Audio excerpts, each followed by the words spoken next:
Hello everybody. It's me Beata and welcome to today's live stream. Today I would like to talk about a little bit about moon.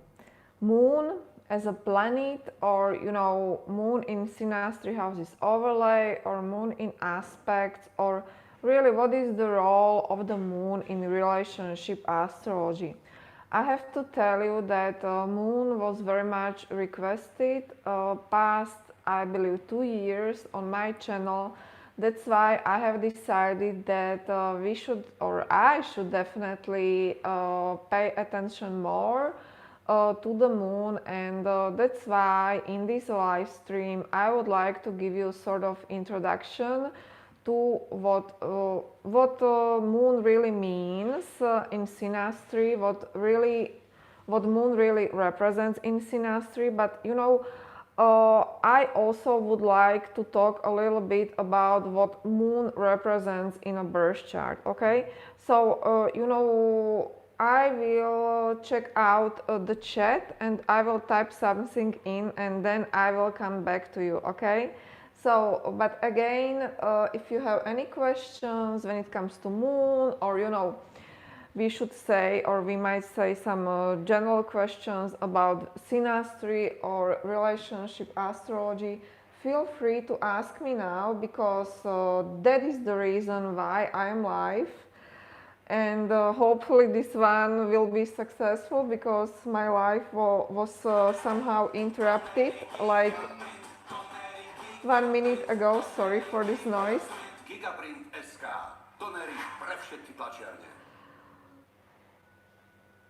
Okay, so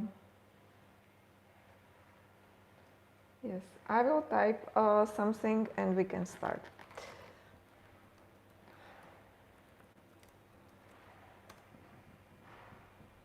Okay, so welcome again. And in my opinion, moon is very important, and I know that you guys who will be watching or who are watching this video or live stream very much agree with me. That's why I have decided that I will probably cover everything what I know about the moon when it comes to moon in Synastry houses overlay, but I will do it in separate videos, okay? Because we really should pay attention to the planet moon, because moon is really considered to be planet in astrology. First, I would like to start with the birth chart moon. So moon, as we all know, is responsible for our emotions. In Vedic astrology, they link moon to the mind, okay? So we can actually work with the both terms here. However, and I always tell this, is that if you want to choose the right partner for your life, you really should pay attention to their moon sign, to their moon aspects, and to the position of their birth moon. Because first impression can be very tricky, and we all have to know that when we meet someone new, it is really their rising sign or ascendant what we know in the first place. Okay, so I will give you a quick example. If someone has a Sagittarius rising and we meet this person, it is really such what we see in this person's behavior, right? That this person is very outgoing, friendly, helpful, full of fun, and really fun to be around, right? But it is really only first layer of his personality.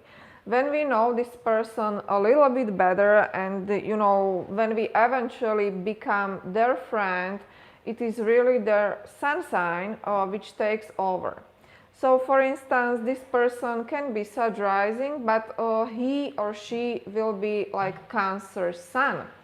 So only if we know him or her better, we will recognize qualities which are very Cancerians and very great, like, this person is very supportive, caring, loyal, and even family oriented. But um, if we leave this person, or if we really are able to create close bond with this person, only then we are able to really know this person's true side, or what or who this person really is behind closed doors. Okay, but shall we say, like, this person at the end has Aries moon, which is very energetic, very fiery, sometimes feisty, but this Aries moon is damaged by hard contacts of Mars, Uranus,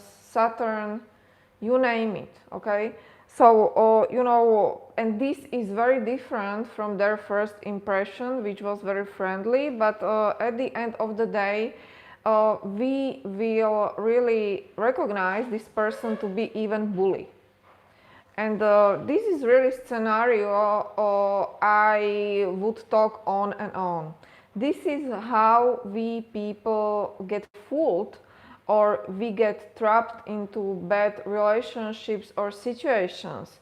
Because to really know someone, deeply know someone, you have to check his or her moon. Moon is how this person behaves in family, in home environment, and who this person really is. If someone will be able to support you when you are going through crisis, check their moon. If someone has even capacity or ability to love you, you really have to check their moon sign, moon placement, and aspects to the moon.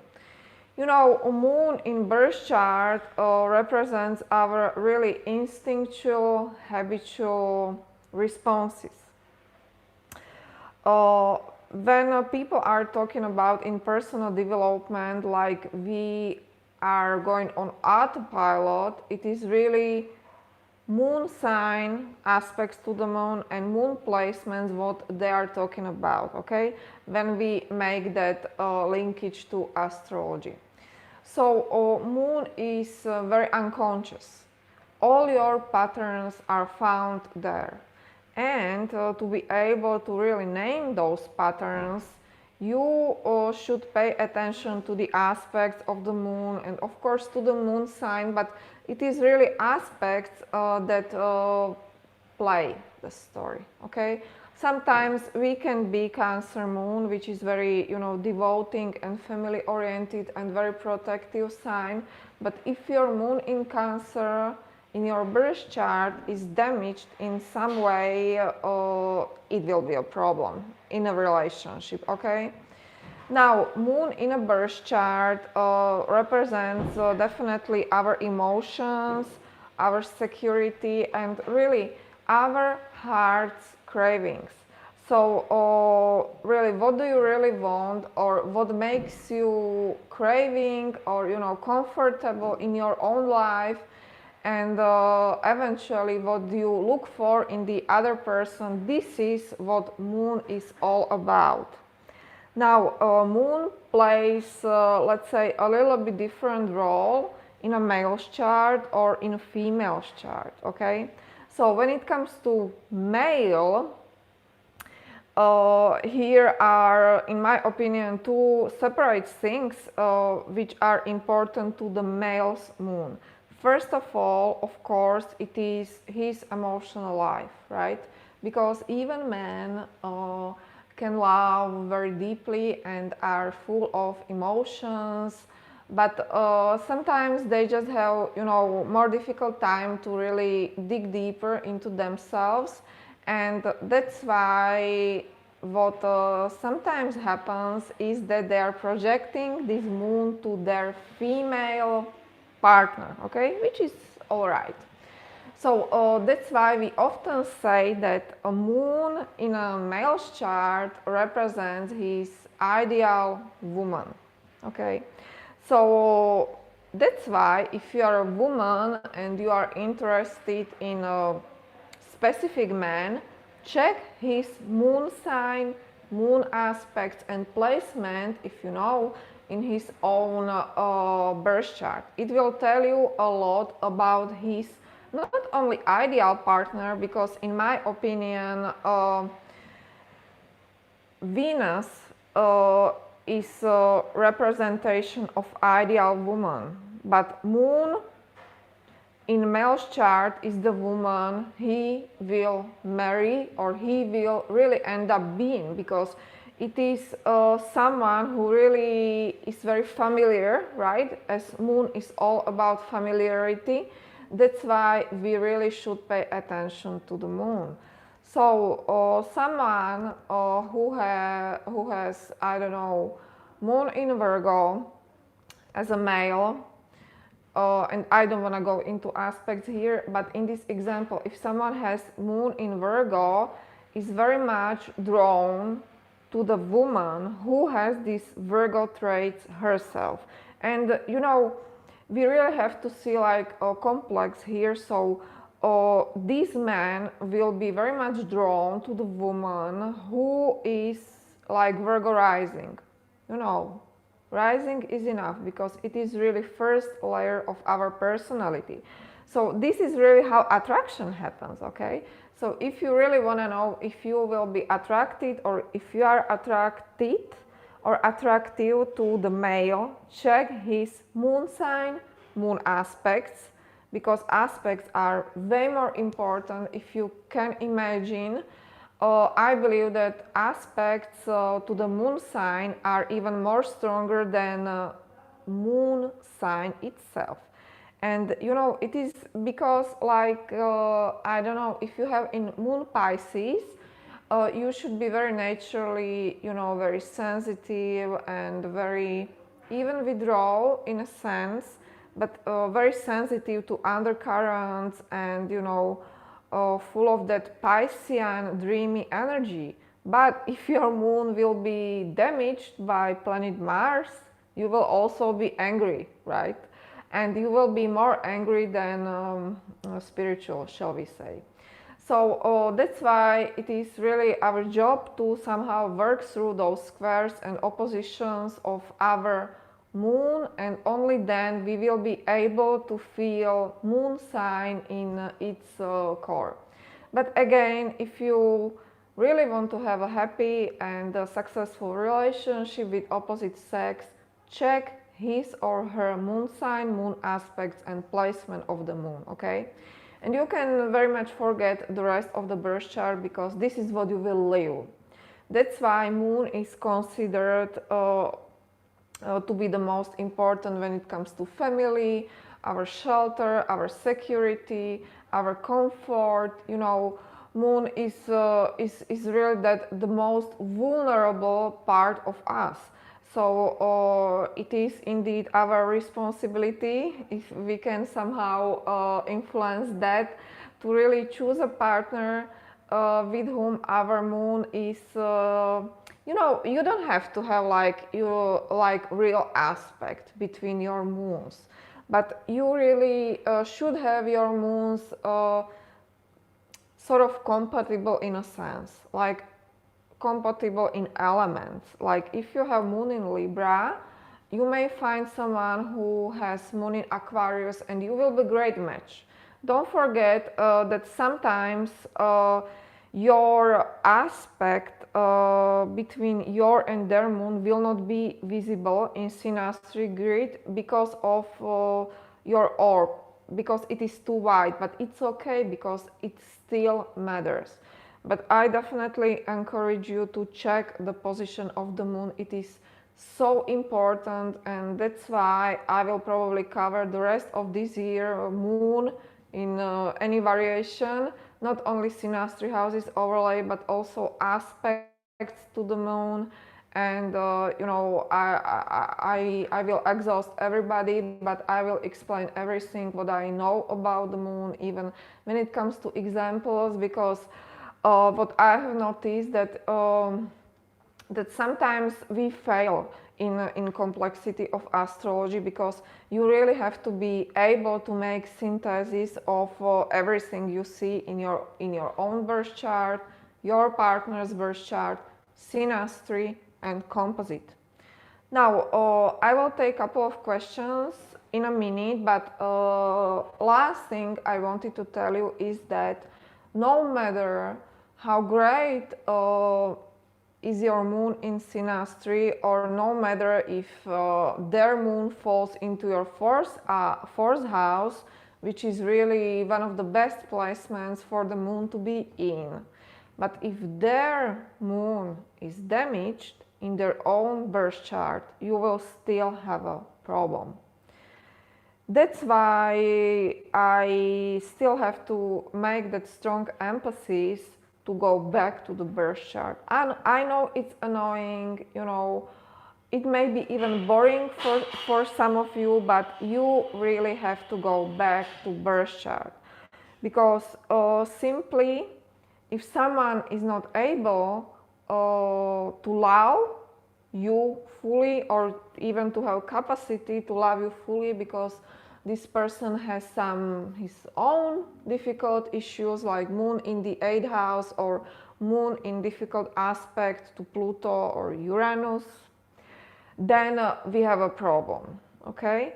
And you will still have to deal with these, pretty much his issues, because we all are bringing our issues to our relationships, but these are his issues, like moon square Pluto, but he is definitely bringing those issues into your relationship, even though it may not be visible from the first look in your synastry, okay? Synastry may look good, even composite, but you will still ask questions like, why am I suffering so much? Because if you are with someone who has difficult Pluto aspect to the moon in their birth chart, this aspect itself is very intense, but it is very difficult. You know, this person will be very secretive. He will try everything what he can to avoid or repress his emotions, but you know, once this person really gets triggered by something, well, it's a volcano. Okay, but now I would like to take these questions first, and then we will see what else. So someone asks, who is more affected by the moon position, the house person or the planet person? You know, this one is for sure interesting, because I'm a strong believer that it is house person who feels the effect the most. Now, I am not that strict when it comes to moon, because we really have to understand that moon is the fastest moving planet, as we call moon as a planet in astrology. So when it comes to moon, I would work with both scenarios. That is for sure house person feels the effect of the moon person, but on the other hand, and I've seen this in practice, that's why I'm talking about it, moon person is aware of his, let's say, impact on house person. But again, moon person is provider of the energy or of whatever he is about to provide, and house person is a receiver. Okay, so I don't know, if we have someone's moon in our second house, it is actually a great placement for a relationship, because second house person will feel secured in a relationship. Okay, so these people typically have similar values, and it's great, right? So moon person in this case will be aware that he is providing for house person, but he will do it like willingly. Okay, so you know, because funny, or it is really not funny thing about moon, but reality about the moon is that people are really willing to give their moon, and expect nothing in return. And this is what makes our moon very powerful, but also vulnerable, right? Because if someone hurts you, your moon will suffer, okay? And if your moon in a birth chart is sensitive, but I believe we all people are sensitive, and maybe you would even be surprised by Capricorn moon in a birth chart, how these people are sensitive, but somehow they have, like, you know, harder times to really delve or dig deeper into their moon. But once gate is open, these people are very sensitive, but on the other hand they are very protective. But really, you know, in today's society, people are much more closed off emotionally, or, you know, they really shut off the doors because they somehow want to prevent those heartbreaks or difficult emotions, or, you know, they're very much guarded, right? Like if we have like Cancer moon, these people are very much guarded, and they are not able to open up themselves emotionally very much, or it really takes time. You know, now I am thinking that I would probably make even moon in the sign in a birth chart series, even though this channel is more relationship oriented, because this is where it all starts. And once we are able to really understand what is moon about, really understand in a birth chart, it will be much easier for everyone to read Synastry, okay? So hopefully my answer was enough. And now we have another question from my devoted viewer. Hello there. If the moon is not a compatible sign between two people, but they make only trines and sextiles, good aspects in the Synastry, how do you interpret that?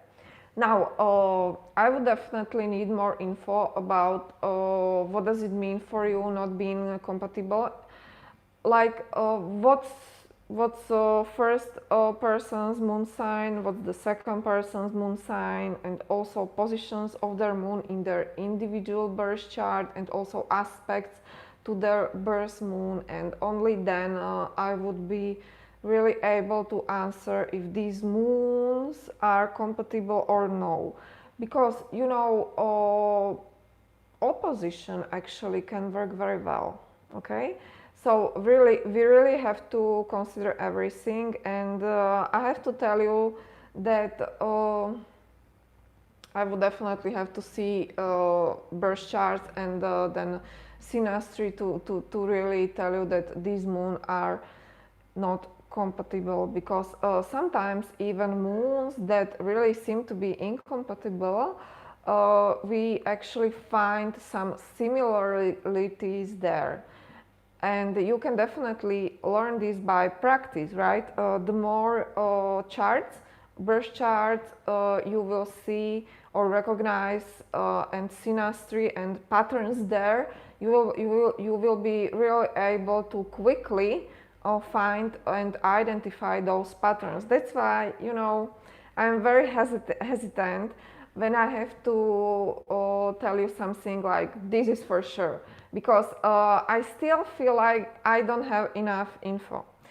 So if you really want to have some real info from me, like, you know, this is for sure, I have to check your chart, right? So eventually I can offer you my readings. You can find me at horoscopesandreadings.com, where I can prepare for you, you know, relationship horoscope, but also personality horoscope, which is like your birth chart, and it is really starting point of our life, okay?